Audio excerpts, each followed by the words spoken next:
வணக்கம் நண்பர்களே. நீங்கள் அமேசானில் எக்ஸ்சேஞ்சில் ஃபோன் போட போகிறீங்கன்னா தயவு செஞ்சு அந்த ஒரு தப்பை மட்டும் பண்ணிடாதீங்க.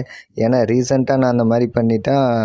எக்ஸஸாக 1700 செலவு மொய் பணம் வச்சு அந்த ஃபோனை வாங்கினேன்.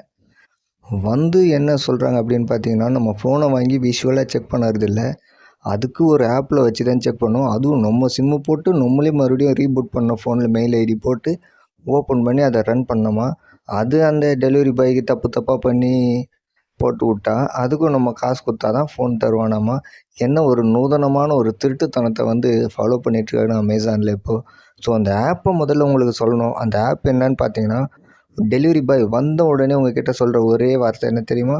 இந்த ஆப்பை டவுன்லோட் பண்ணுங்கள். ரீபூட் பண்ண நம்ம ஃபோன்லேயே அதை டவுன்லோட் பண்ணி அதில் என்ன காட்டுதோ அதுக்கேற்ற மாதிரி தான் நமக்கு வேல்யூ தருவாங்களாம். ஸோ வாங்க நம்ம கால் ஹிஸ்ட்ரி பார்ப்போம். கடைசியாக நம்ம அமேசான் கை விரிச்சிட்டாங்க, எங்களால் ஒன்றும் பண்ண முடியாது, அது சேல்ஸர் சைடுன்ட்டாங்க.